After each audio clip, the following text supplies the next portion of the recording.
জিন্দিগির হিসাব করেন। এটাই আমার মূল বক্তব্য। আর একটু নড়ে চড়ে ঘুরে দাঁড়ান।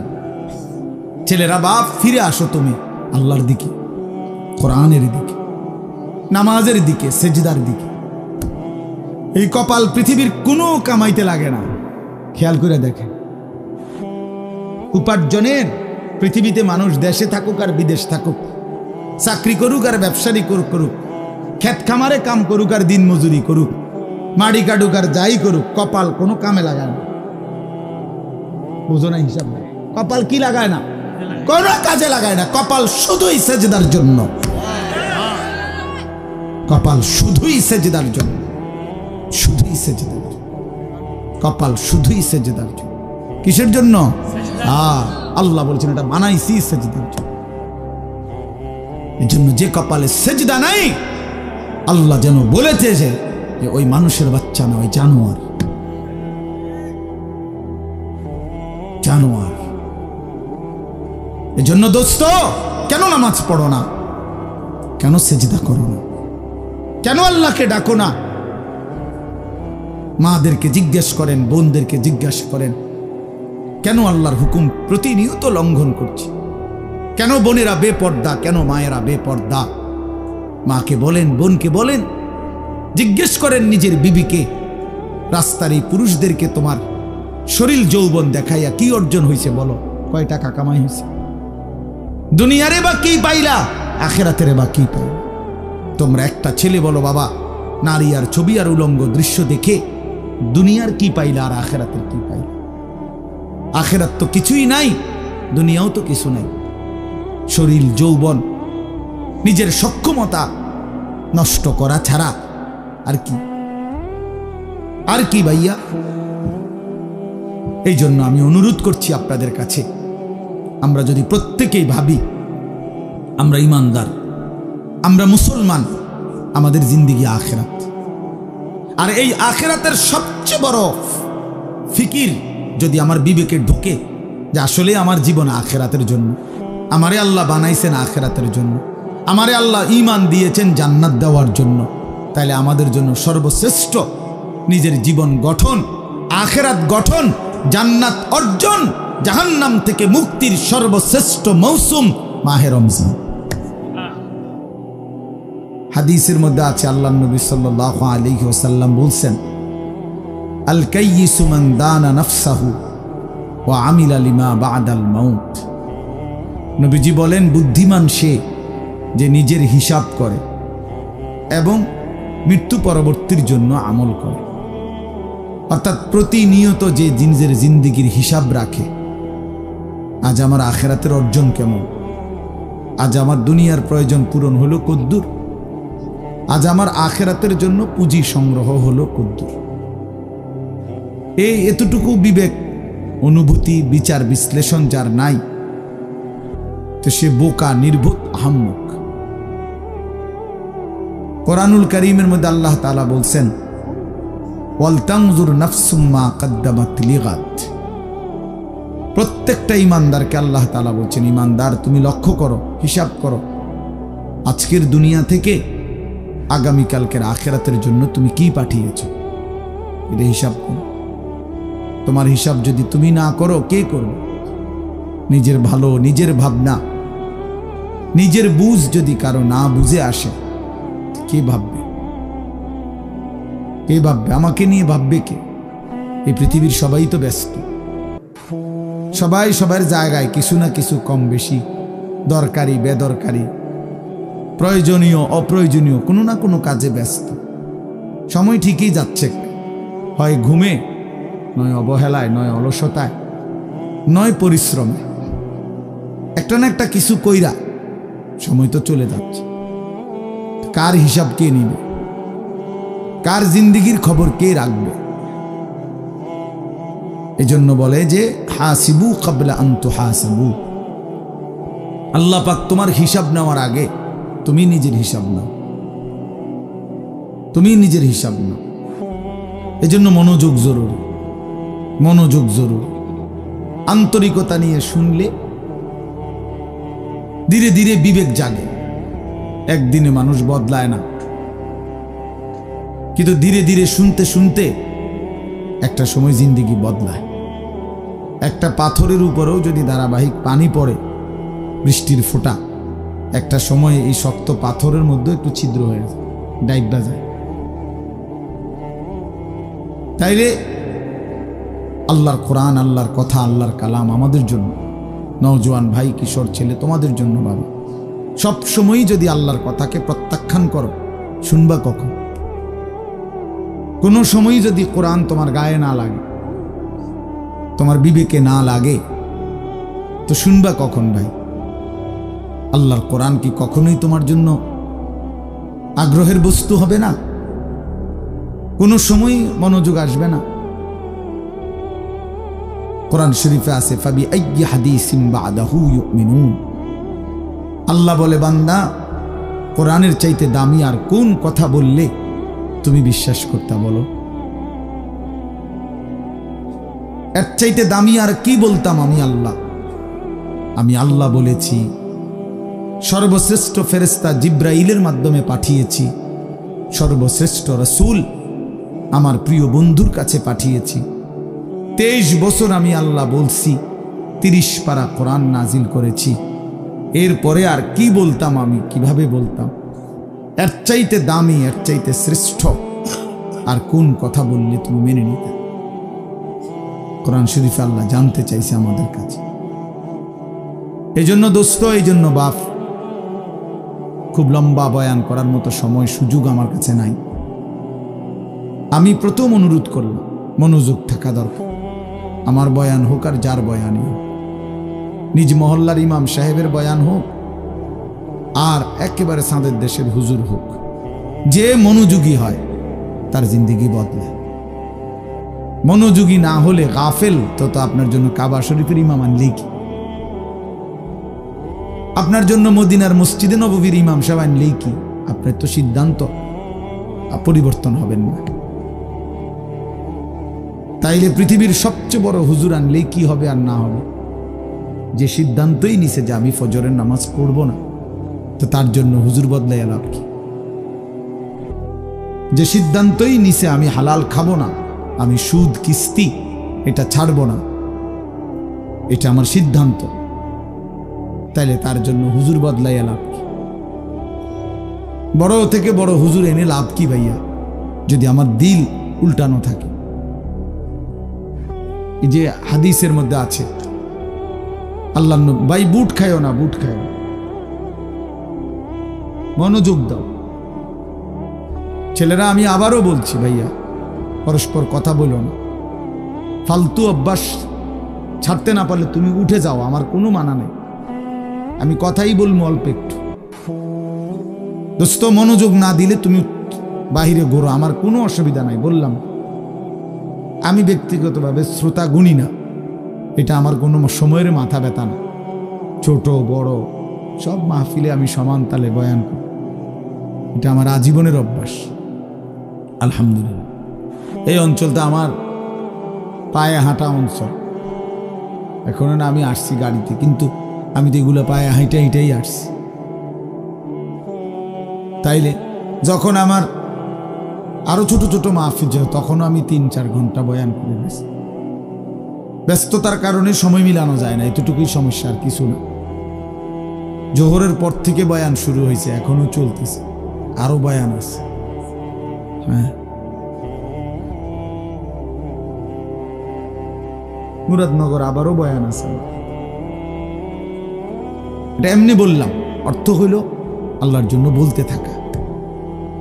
এজন্য দোস্ত, বন্ধু আমার, মনোযোগ দিলে ভালো।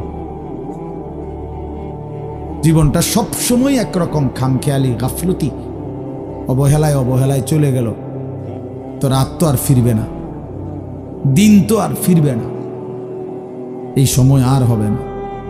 17ই ফেব্রুয়ারি 2025 আর আসবে না। আগামী বছর 17ই ফেব্রুয়ারি হবে, কিন্তু সেটা হবে 2026। আগামী সপ্তাহে 17 তারিখ সোমবার আসবে, কিন্তু সেটা হবে 23 তারিখ। প্রতি রাত, প্রতি ঘন্টা, প্রতি মিনিট, প্রতি সেকেন্ড একবারই আসে। আমাদের হায়াত একবারই, প্রত্যেক মিনিট একবার। নবী সাল্লাল্লাহু আলাইহি ওয়াসাল্লাম বলছেন, ইরতাহালাতিদ দুনিয়া মুদবিরা ওয়ারতাহালাতিল আখিরাতু মুকবিলা। নবীজি বলেন, উম্মত শুনো, প্রতি সেকেন্ড প্রতি মিনিট দুনিয়া তোমার পিছনে যাচ্ছে, প্রতি মিনিট আখিরাত তোমার সামনে আসতেছে। প্রতি ঘন্টা যায় তো আমার দুনিয়া যায়, প্রতি ঘন্টা যায় তো আমি আখিরাতের দিকে 1 ঘন্টা আগায় যাই, কবরের দিকেই 1 ঘন্টা আগায় যাচ্ছি, হাসরের দিকেই আমরা মূলত কি আগায় যাচ্ছি। এই জন্য নবীজি বলছেন, অতএব বুদ্ধিমান হলে শোনো উম্মত, ফাকুনু আবনা আল আখিরা ওয়ালা তাকুনু আবনা আদ দুনিয়া। নবীজি বলছেন, অতএব তুমি আখিরাতের সন্তান হও, আখিরাতের পরিচয়ে পরিচিত হও, দুনিয়ার সন্তান হও না। শুধু ডাক্তার, শুধু ইঞ্জিনিয়ার, শুধু আইনজীবী, শুধু ব্যারিস্টার, শুধু পয়সাওয়ালা, শুধু ব্যবসায়ী, শুধু কৃষক, শুধু বিদেশি, শুধু প্রবাসী, এক মুসলমান হিসেবে এতটুকু পরিচয় নিয়েই তুমি যথেষ্ট হইও না। এক মুসলমানের পরিচয় এতটুকুই না, বরং তোমার পরিচয় যেন হয় আখিরাতের পরিচয়। লোকটা নামাজি, লোকটা রোজাদার, লোকটা চরিত্রবান, লোকটা দিনদার, লোকটা ফরহেজগার, লোকটা আল্লাহওয়ালা, লোকটা আখিরাতের ফিকির করে, মসজিদকে ভালোবাসে, মাদ্রাসাকে ভালোবাসে, ওলামায়ে কেরামকে ভালোবাসে, নামাজকে ভালোবাসে, আল্লাহর ঘরকে ভালোবাসে, কোরআনকে ভালোবাসে। এমন পরিচয় পরিচিত হও, এমন পরিচয় নিজের জীবনে লাগাও। নবীজি বলছেন, শুধু দুনিয়ার পরিচয়, অনেক বড় পয়সাওয়ালা, অনেক বড় টাকাওয়ালা, অনেক বড় ক্ষমতার অধিকারী, দোস্ত ক্ষমতা বেশি বা কম উভয় অবস্থাতেই কবরে চলে যাবে, হাসলেও মরে যাবে, কাঁদলেও মরে যাবে। তাফসিরে মাআরিফুল কোরআনে আমরা পড়ছি, মুফতি শফি রহমতুল্লাহ আলাইহি বলছে, দুনিয়াবাসী, দুনিয়া নিয়া কারাকারি করো না, কারণ সর্বোচ্চ চেষ্টা করে দুনিয়া যদি জিতেও যাও তাইলেও মরে যাবা, যদি হেরেও যাও তাইলেও মরে যাও। পৃথিবীর সর্বশ্রেষ্ঠ ধনী সেও মৃত্যুবরণ করবে, পৃথিবীর সর্বশ্রেষ্ঠ ফকির সেও মৃত্যুবরণ করবে, মরেই যাবে। প্রিয় বন্ধু, তোমরাও আমরাও হাসলেও মরে যাব, কাঁদলেও মরে যাব, সুখে থাকলেও মৃত্যু হবে, দুঃখে থাকলেও মৃত্যু হবে, অট্টালিকায় থাকলেও মরণ, কুড়ে ঘরে থাকলেও মরণ। অতএব যেই মৃত্যু আমাকে বরণ করতেই হবে, যেই কবর থেকে আমি আড়াল হওয়ার, পাশ কাটার কোনোই সুরত নাই, অতএব তার জন্য প্রস্তুতি নেওয়া, যেটার মুখোমুখি আমাকে হতেই হবে, তার জন্য প্রিপারেশন নেওয়া, এটাই বুদ্ধিমানের কাজ। আমার যেহেতু ডায়াবেটিস হয়েই গেছে, এখন আমার এই অবস্থায় শরীর স্বাভাবিক থাকবে কেমনে, এইটা নিয়েই ফিকির করা উচিত। আমার যেহেতু গ্যাস্ট্রিক হয়েই গেছে, আমার যেহেতু এই রোগ হয়েই গেছে, এখন বিবেকবান বুদ্ধিমান উচিত যে এই অবস্থায় আমি সুস্থ থাকবো কিভাবে।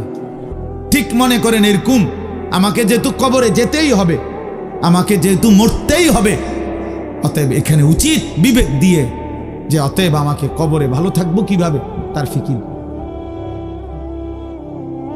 কারণ কোন যুক্তি দিয়ে, পৃথিবীর সর্বশেষ যুক্তি প্রযুক্তি দিয়েও তো আমি কবর থেকে বাঁচতে পারবো না। তাহলে যে সত্য আমাকে গ্রহণ করতেই হবে, যে অমোঘ বিধান আমাকে মেনে নিতেই হবে, তার জন্য প্রিয় ভাই নিজেকে প্রস্তুত করা, ভাবা, কল্পনা করা, এটাই বিবেকের দাবি, এটাই ইনসাফের দাবি। এই জন্য ছেলেদেরকে বললাম, বাবা, কিশোর নওজোয়ান বয়সে তুমি ফিকির করো, তুমি সুস্থ সবল সামর্থ্যবান, শরীর স্বাস্থ্য জীবন যৌবন সব সুস্থ আছে, শক্তি আছে, এই সময়ে যদি কোনো ভাবনা না আসে তো বুড়াকালে কেমনে ভাববা? বয়সকালে তো ভাবনার সময় না। কোরআন শরীফে স্পষ্ট আছে, অমিনকুম মান ইউরাদ্দু ইলা আরদালিল উমর লিকাই লা ইয়ালামা মিন বাদি ইলমিন শাইআ। আল্লাহ বলেন, মানুষকে আমি পর্যায়ক্রমে ধীরে ধীরে, অনেক মানুষকে আমি এরকম নিষ্কর্মা বৃদ্ধ বানিয়ে দেই, যে ফলে সে যে জিনিসগুলো ইতিপূর্বে জানতো একটা পর্যায়ে সে আর কিছুই জানে না, এখন আর কিছুই বলে না, কিছুই বুঝবে না। এই চাচা এখন আর কিছুই বুঝবে না, জিজ্ঞাসা করে দেখো, তার আর কোনো অনুভূতি নাই। তার কাছে এখন আর দুনিয়া বরাবর, সবকিছু, হাসিও বরাবর, কান্নাও বরাবর, রাতও বরাবর, দিনও বরাবর, আনন্দও বরাবর, বেদনাও বরাবর। ওনার তো আর সেই ফিলিংসটাই নাই। আমার মারে দেখছি আমি, আজীবন মা কত নামাজ পড়তেন, তিলাওয়াত করতেন, তসবিহ পড়তেন, 500 দানার তসবিহ পড়তেন মা। আর মা এখন এত অসুস্থ হয়ে গেছে, বৃদ্ধ, নামাজের কথা কোনো 10 বার 20 বার বললে মানে বুঝে না, কি করবো এটা বুঝে না, অজু করতে কইলে মা বুঝে না। তাহলে আমি তো আমার মায়ের চোখে দেখা সাক্ষী, আমি তো মাকে দেখছি। মা আমার সেই সকাল থেকে রাত পর্যন্ত কত নামাজ পড়তেন, কত কোরআন তেলাওয়াত করতেন। আমার মায়ের সেই জিন্দিগি তো আমি দেখছি ভাইয়া। এই জন্য আমরা, এটাই সত্য, এটাই বাস্তবতা, আমাদেরকে যেতেই হবে। 3 অবস্থার যে কোনো একটা হবেই। হয় একদিন এই শক্ত সামর্থ্য শরীর দুর্বল অসুস্থ হয়ে যাবে, নয়তো বৃদ্ধ হয়ে যাবে, নয়তো তার আগেই কবরে পৌঁছে যাবে। প্রিয় বন্ধু, প্রিয় বাপ, আমাকে এটা বরণ করতেই হবে, আমাকে এটা বরণ করতেই হবে। এজন্য আমি অনুরোধ করছি, ওই দেখেন ওই ছেলে বারবার মোবাইল উঠাই আয়, মানে অসভ্য কিছু ছেলে আছে, অসভ্য, এমন গাদ্দার যে কারো কোনো কথা শুনবে। এর কথা হইল যে মানে অনেক ছেলের যে হুজুর আমি এর থেকে ভালো মানুষের কথাই শুনি না, আপনার কথা শুনব না। না, এটাই বা হাসি না, এটা কলিজা পাথর হওয়া। এমন গাদ্দার যে কোনোভাবেই আমি নিষেধ করলাম। ওই যে ওই আরেক অপদার্থ হাসে, এই দেখছেন, এই যে এখন নামাইল, এই জিন্দিগি, হে নিজে নিজে হাসে মোবাইলে দিয়ে।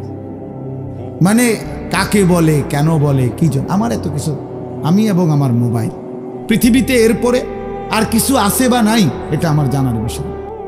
শেষ, আমি এবং আমার একটা মোবাইল, এটাই রাত, এটাই দিন, এটাই হাসি, এটাই কান্না, এটাই আনন্দ, এটাই বেদনা, খালাস। মোবাইল দেখতে দেখতে ঘুমাচ্ছে, মোবাইল দেখতে দেখতে ঘুম থেকে উঠতেছে, রাত গভীর হয় মোবাইলে, ভোর আলোকিত হয় মোবাইলে। আহা প্রিয় নওজোয়ান, আল্লাহ পাক তাইলে আমাদেরকে এজন্যই সৃষ্টি করছে। মাত্র 15,000 টাকা 14,000 টাকা দামের একটা মোবাইলের কাছে হেরে গেলাম। এত সুন্দর জীবন, অনন্তকালের আখিরাত সব ত্যাগ করে দিলাম। কি বন্ধু, চিরস্থায়ী জান্নাত ছেড়ে দিলা, জাহান্নামের জন্য সিদ্ধান্ত নিয়েই নিলা। এই নারী, এই ছবি, এই উলঙ্গ দৃশ্য, এই জিনা, এই ব্যভিচার, খোদার কসম ধীরে ধীরে তোমার জাহান্নামের দিকেই নিয়ে যাবে। নুআল্লিহি মা তাওয়াল্লা ওয়া নুসলিহি জাহান্নাম। আল্লাহ বলছে, যে বান্দা আমার রাসূলের বিরুদ্ধাচরণ করবে এবং আমার ঈমানদার বান্দারা যে পথে চলে তার উল্টো পথে চলবে, আল্লাহ বলেন আমি তাকে সেই উল্টো পথেই চালাবো এবং একদিন সত্যি সত্যি আমি তারে জাহান্নামে ফেলে দেব। খোদার কসম বাপ, এটা কোরআন শরীফের আয়াত। আমি এই মাত্র বলে আসছি, বলছি তোমরা যারা আমার একটা কথা মনে করো বাপ, ছেলেদেরকে তোমাদেরকে বলি, বাবা সারা দিন সারা রাত মোবাইলে নারী দেখো, ছবি দেখো, নাচ গান, এক ওয়াক্ত নামাজ যারা পড়ো না, কোনো দিন যারা ফজরের নামাজ পড়ো না, হালাল হারামের কোনো পার্থক্য নাই, কিন্তু কেউ তোমারে ফিরায় না। তোমার মা, তোমার বাবা, তোমার পাড়া, তোমার মহল্লা, তোমার দেশবাসী, কেউ তোমারে নিয়ে একটু ভাবে না, কেউ তোমার একটু ফিরায় না, একটা বার বলে না যে এই বাবা তুই কোন রাস্তায় যাচ্ছিস? কিরে, তুই মুসলমানের ঘরে জন্ম নিয়ে এত নষ্ট হয়ে যাচ্ছিস কেন? যাকে কেউ ফিরায় না, কেউ বলে না। কেন বাপ? একটা বার, একটা ছেলে শুধু তুমি আমার কথা ভাইবো যে কেউ তোমারে ডাকে না কেন? 365 দিনে খোদার একটা বছরে কোনোদিন ফজরের নামাজ পড়লা না, অথচ কেউ তোমার একটু বলেও না কিরে বাবা তুই মুসলমানের ঘরে জন্ম নিয়ে ফজরের নামাজ পড়স না কেন? সারাদিন রাত তুমি মোবাইলের মধ্যে নারী নিয়ে ছবি নিয়ে পড়ে থাকো, কিন্তু আপন মা বাবা আত্মীয় স্বজন পাড়া পড়োশি কেউ তোমারে ফিরাইবার জন্য একটু ডাকেও না, বলেও না। এমন হয়ে গেল কেন তোমার জীবনটা? কেউ তোমারে বাঁচাইতে চায় না কেন? মনে রাখো বাপ, মূল কারণ একটাই, তোমার উপরে আল্লাহর লানত পড়ছে, খোদার লানত, খোদার গজব পড়ছে তোর উপরে। এজন্য আল্লাহর লানত পড়ে যার উপরে, তার থেকে গোটা সৃষ্টি মুখ ফিরায় নেয়। এটা মুখ ফিরায় নেয়, এটা জরুরি বিষয়। মুখ ফিরিয়ে নেয়। আমার মার বয়স এই মাত্র বললাম, আমার মা আমি বললাম কিছুই বুঝে না, কিন্তু সেই মা আমার এখনো মনে আছে। একটা আশ্চর্য বিষয় হলো 75 বছরের কম হবে না আমার বয়স।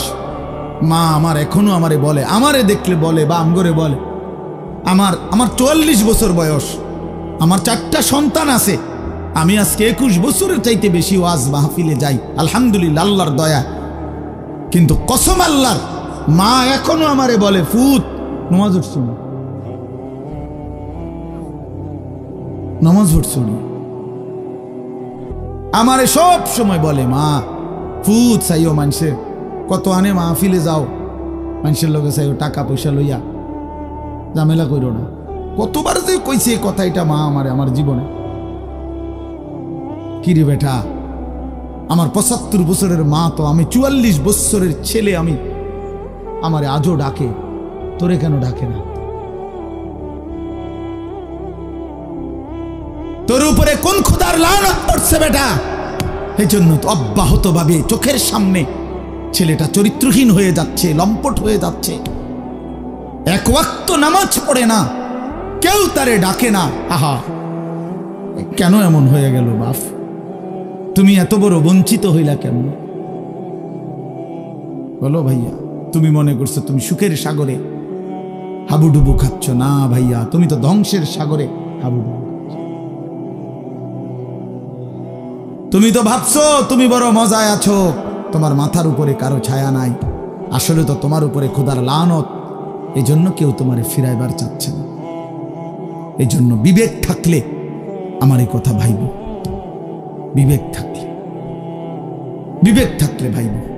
আমি তো ধমক দিলাম, তোমারে কেউ ধমক দেয় না কেন?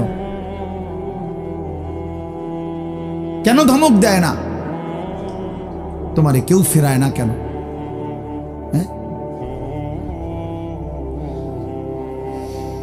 এই জন্য দোস্ত, দয়া করে এটা ভাবা উচিত। আমরা ইনসাফের সাথে আমাদের এটা ভাবা উচিত। আমরা যদি এটা ভাবি, আমাদের জীবন সুন্দর হবে। এই কথাটাই আমি শুরু করছিলাম। আল কাইয়িসু মান দানা নাফসাহু, নবীজি বলছেন সে বুদ্ধিমান যে নিজের হিসাব করে। ও আমিলা লিমা বাদাল মাউত, এবং মৃত্যু পরবর্তীর জন্য আমল করে। সেভাবে আমি কে, আমারে কে বানাইলো, আমি আসলাম কোত্থেকে, কেন বানাইলো, আত্ম উপলব্ধি, নিজের বিবেক, নিজের জাগা। আসলে আমি কে? আমি মানুষ না জানোয়ার? এতটুকু বুঝ, বুদ্ধি, আকল, দিমাগ যদি দোস্ত আমার না থাকে, আমি মানুষ হলাম কিভাবে, মুসলমান হলাম? মাসালুল্লাযী ইয়াযকুরু রাব্বাহু ওয়াল্লাযী লা ইয়াযকুরু রাব্বাহু মাসালুল হাইয়্যি ওয়াল মাইয়্যিত। নবীজি বলছেন যে আল্লাহকে স্মরণ করে আর যে করে না, এই দুইজনের মধ্যে উদাহরণ হলো একজন জীবিত, একজন মৃত। নাফরমান মুর্দা, ইমানদার জীবিত। রাসূলুল্লাহ সাল্লাল্লাহু আলাইহি ওয়াসাল্লাম বলেছেন, ইন্নাল্লাযী লাইসা ফী জাওফিহি শাইউম মিনাল কুরআন কাল বাইতিল খারিব। প্রিয় বন্ধু শুনো, নবীজি সাল্লাল্লাহু আলাইহি ওয়াসাল্লাম বলছেন, যেই কলিজার ভিতরে আল্লাহর কোরআন নাই, কোরআন কিছু পরিমাণ কোরআন শরীফও নাই, 10টা সূরাও শুদ্ধ পড়তে জানে না, 10টা সূরাও মুখস্থ পারে না, আল্লাহর কালামের কিচ্ছুই জানে না। আল্লাহ রাসূল সাল্লাল্লাহু আলাইহি ওয়াসাল্লাম বলছে ওই নাফরমানের দিল হলো কাল বাইতিল খারিব, সারা বাড়ি, আলগা বাড়ি। যে বাড়িতে আগে থাকতো এখন থাকে না, নতুন ঘরে উঠে গেছে। ওই ঘরের এখন কোনা ভাঙ্গা গেছে, এই ঘরের এখন দুয়ার ভাঙ্গা গেছে, টিন সাল ফইরা গেছে। এখন সারা বাড়িটা আলগা বাড়ি, বিরান ঘর। সেই ঘরে এখন কুত্তা থাকে, সেই ঘরে এখন বিড়াল থাকে, সেই ঘরে এখন সাপ বিচ্ছু থাকে, মানুষ থাকে না। খুদার কসম নবীজি বলছে যে কলিজার ভিতরে আল্লাহর কোরআন নাই, ওই কলিজার ভিতরে মানুষ থাকে না, কুত্তা থাকে। কুত্তা, এই কুত্তা থাকে, কুত্তা, কুত্তা থাকে ওই কলিজার ভিতরে। সাপ থাকে, বিচ্ছু থাকে, ওটাতে বিড়াল থাকে, ইন্দুর থাকে, কেচ্চা থাকে, মানুষ থাকে না। ওই কলিজার ভিতরে মানুষ থাকে না, বুঝছো ভাইয়া? কাজে তোমাদের যাদের জবানে আল্লাহর কোরআন নাই, তোমাদের যাদের দিলে মাওলার কোরআন নাই, তো তোমার এই ভেতরটা জন্তু জানোয়ারের ঘর, কুকুর বিড়ালের ঘর। আচ্ছা আরো শোনো মিয়া, কোরআন শরীফে সূরা আরাফের মধ্যে আছে কোরআনের আয়াত, ওয়াত্তাবা হাওয়াহু ফামাসালুহু কামাসালিল কালব। সরাসরি কোরআনের আয়াত, সরাসরি কোরআন শরীফের আয়াত। আল্লাহ তাআলা বলছেন যে মনের ইচ্ছা মতো চলে, মনের চাহিদার অনুসরণ করে। আমার মনে যা চায়, কেন নামাজ পড়ো না? তোমার মন চাইছে দেখি। আর কি কারণ? তোমার মন চাইছে তুমি পড়ো না কেন? সারাদিন নারী দেখো, ছবি দেখো, তোমার মন চাইছে, এই তো না, আর কি তো কিছু না। কেন পেশাব করে পায়খানার পরে ঢিলা কুলুক টয়লেট পেপার, পাক নাফাকের কোনো পার্থক্য বুঝো না কেন? কারণ তোমার মন চাইছে, মন চাইছে।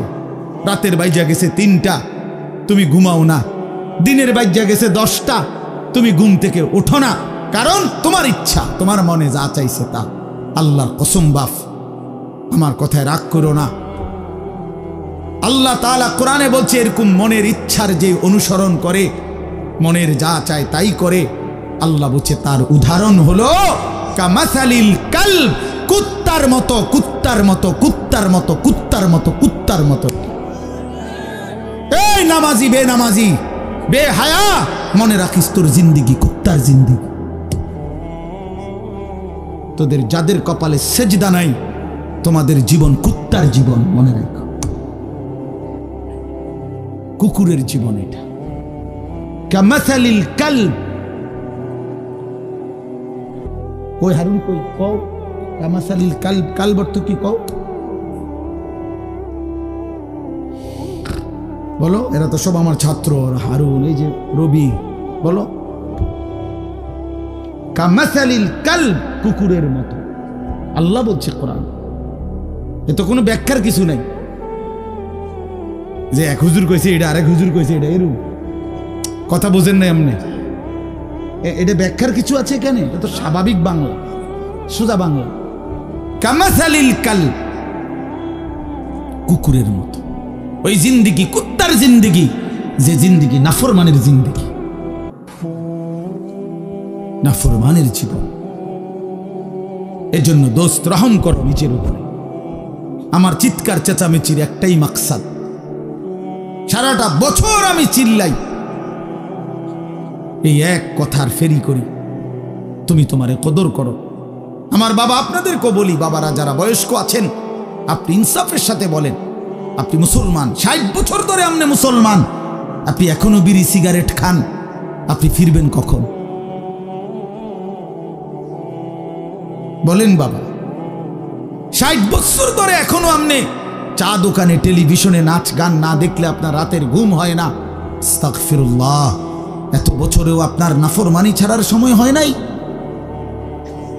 60 বছর বয়সেও মুসলমান গালি দেয়, 60 বছর বয়সেও মুসলমান কিস্তি নেয়, 60 বছর বয়সেও মুসলমান সুদ খায়, 60 বছর বয়সেও মুসলমান টেলিভিশনে নাচ গান নর্তকীর ছবি দেখে।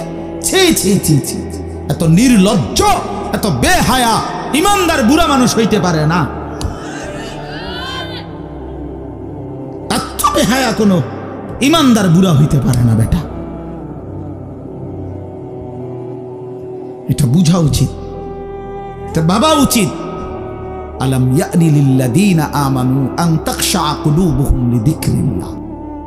আল্লাহ বলছে, মুমিন, আমি আল্লাহর ভয়ে তোমার মনটা নরম হওয়ার সময় আজও হয়নি? আমারে ডাকবা না তাইলে?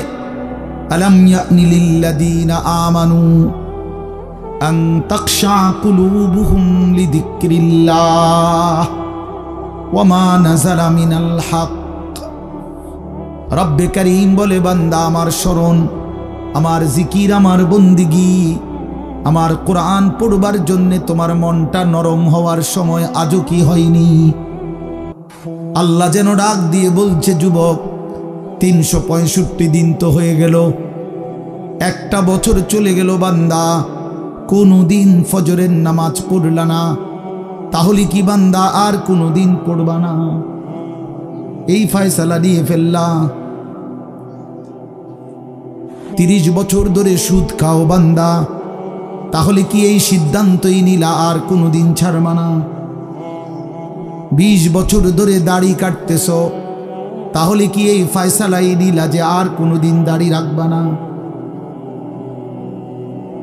20 বছর ধরে ঘরে রঙিন টেলিভিশন চলে, প্রতিদিন নাচ গান নর্তকীর ছবি, তাহলে কি মুমিন ফ্যামিলির জন্য এটাই সিদ্ধান্ত নিয়েছো যে আমি আমার পরিবারকে আল্লাহর নাফরমানির উপরেই রেখে যাব?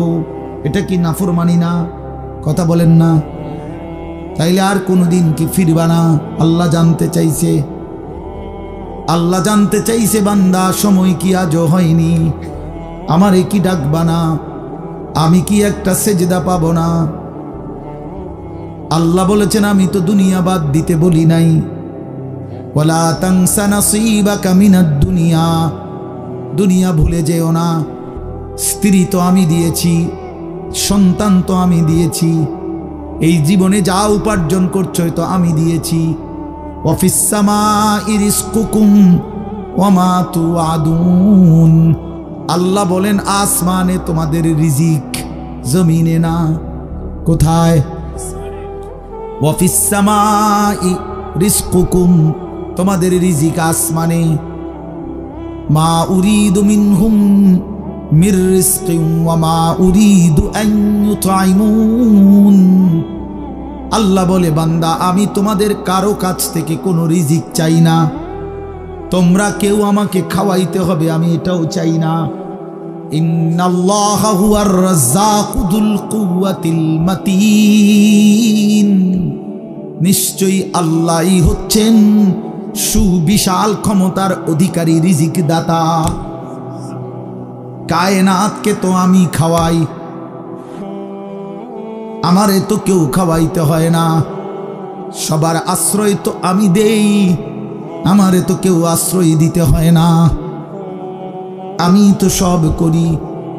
ওয়া ইন আমসাসকাল্লাহু বিদুররিন ফালা কাশিফা লাহু ইল্লা হু। আল্লাহ বলে, বলো না বান্দা, আমি যদি কাউকে মুসিবতে ফেলি, তাইলে সেই মুসিবত থেকে উদ্ধারকারী আমি ছাড়া আছে কে? কে আছে? কে? বলে না বাপ, কে? ফালা কাশিফা লাহু ইল্লা হু। আমি ছাড়া উদ্ধারকারী কেউ নাই, কেউ নাই।